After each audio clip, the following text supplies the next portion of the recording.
like about you, huh? What does that look like as soon as somebody come around, you then want to take on the role of this righteous person to tell them that you should have faith in God. And I mean, you just got to trust God and you just got to this and that. When you ain't even trusting God, you ain't even believing in God. That's what Jesus told them. You're just like your father. You're just like your father. You're just like your father, he says. So they throw God in there. You got to be careful with that.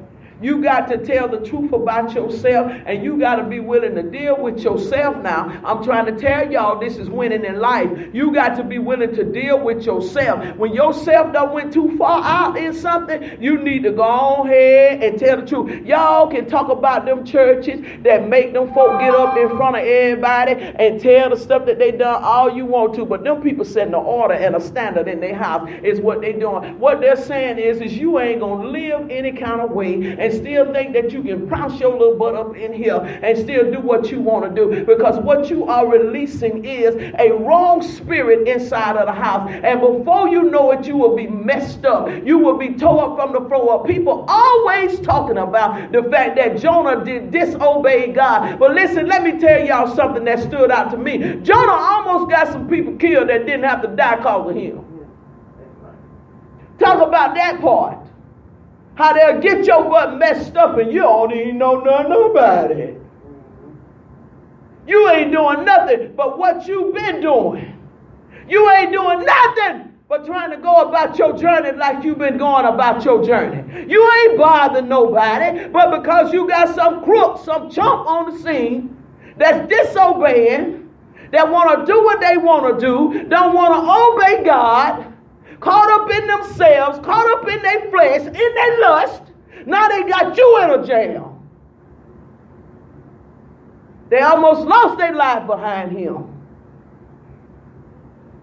Had nothing to do with them. Have y'all thought about that?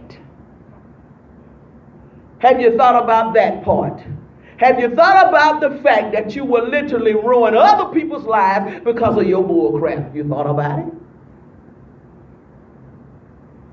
They was making a journey, it said, that they had been making, and they hadn't ever seen trouble like that before. That the Bible said, I didn't say it. Said they ain't ever seen trouble like that before.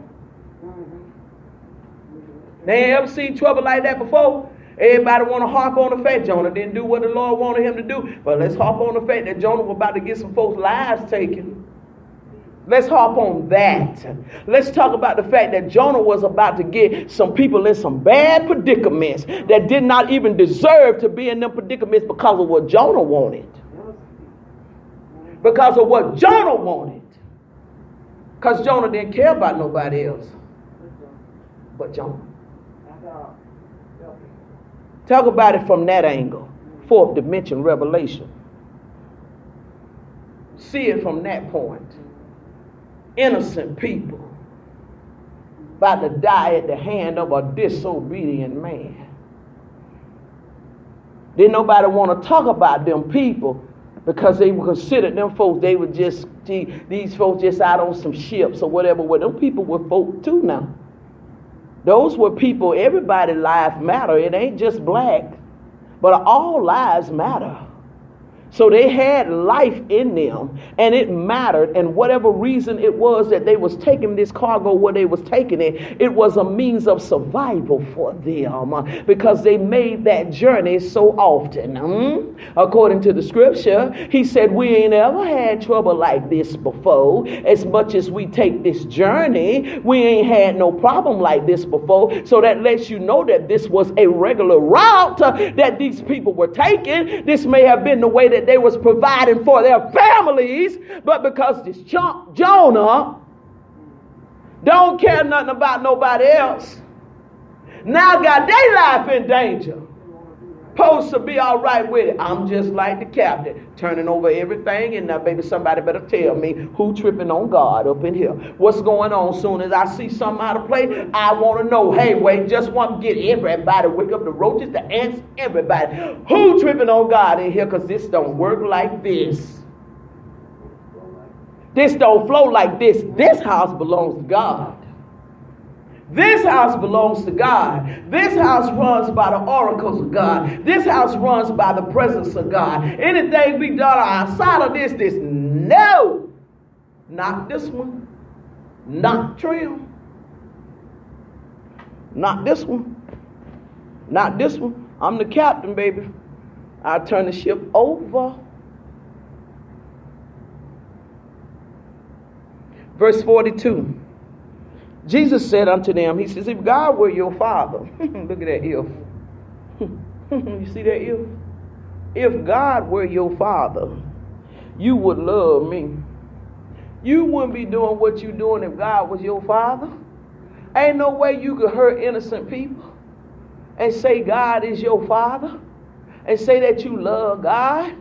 There ain't no way that you could do some of the stuff that be done and say that you love God. One thing about me, I will hurt me before I hurt you. And that's period. If it's going to hurt somebody for me to do it, I ain't going to do it. Because it going to come back to see me. Jesus said, you will love me. For I proceeded forth and came from God. Neither came I of myself, but he that sent me. So he says, if y'all got so much to do with God, why y'all trying to hurt me? You got so much you want to do with God. Well, what you trying to hurt what came out of God for then? Huh? If you got so much love for God inside of you, why would you hurt the house of God? Huh? Why would you put the house of God in a predicament of being ridiculed if you love God? Huh? Why would you put the house of God under some kind of scrutiny, under some type of potential to be slandered if you love God? If you really connected the house of God to God, why would you put it in that type of predicament? Why? Y'all hear what he's saying?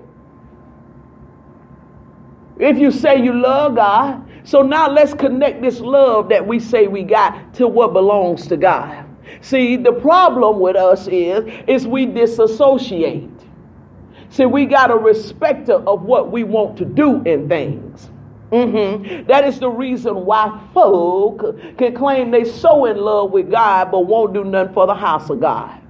Because if you associated God with the house of God, then you will make sure that the house of God was taken care of as well. Hagar said that, you care more about your sealed houses, he said, than you do about the house of God. So if you really cared about what belonged to God, you would treat your fellow man better than what you do. If you really cared about the house of God and what belonged to God, you would give and make sure stuff is taken care of like you should. If you really cared about the house of God. See, if you really cared about the house of God, you make some better choices before you do some stuff that you do.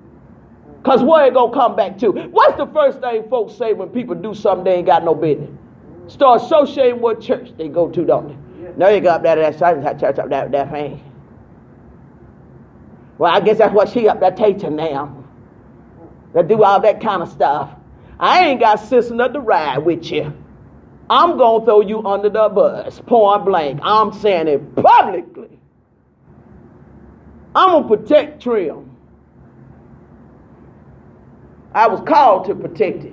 And if you cared anything about God and knew this was the house of God and felt it was the house of God, you protect it too. Get away, snakes. You will protect it too. You see what he's saying? Say I said it. I wasn't even going to use this text. I can show you the scriptures I got wrote down. But I had to go here.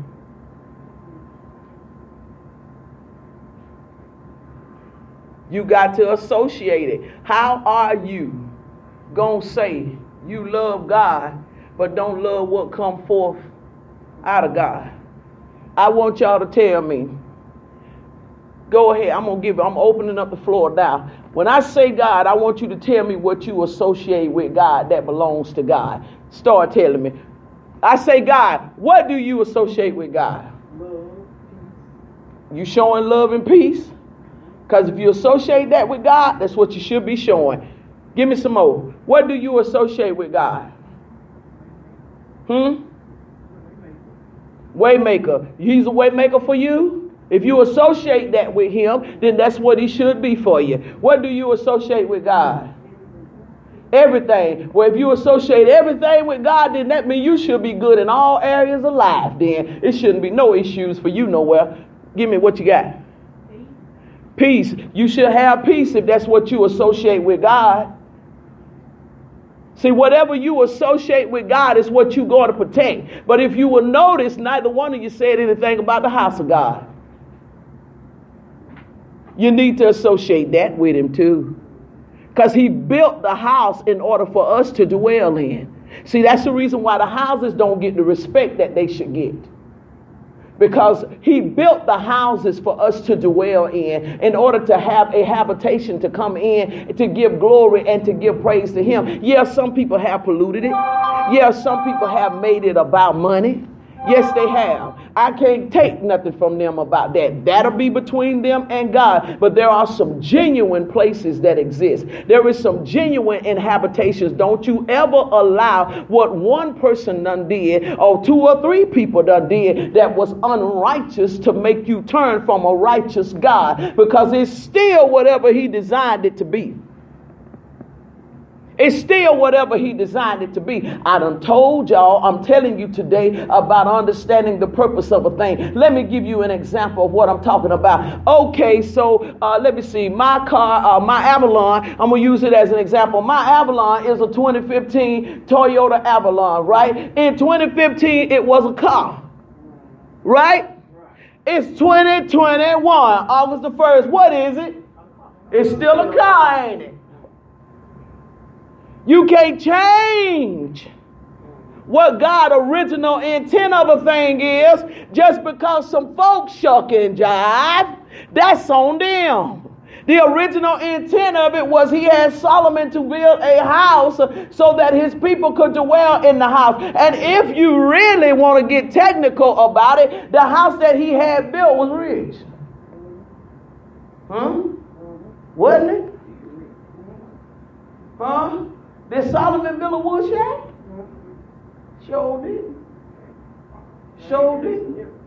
How can he be a God that walks those streets of gold? And don't like nice things. So you better change your mentality. You better change how you look at stuff. You better understand. If you make sure his house is fine, if you protect the sacredness of his house, if you care about your character enough to protect the sacredness of his house, all of us that are considered to be a part of his house, be partners in his house, our character is going to reflect the house. What we do is going to reflect the house.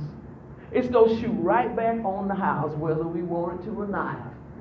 I'm serious. You got people that did stuff that was a part of trim and freaking trim.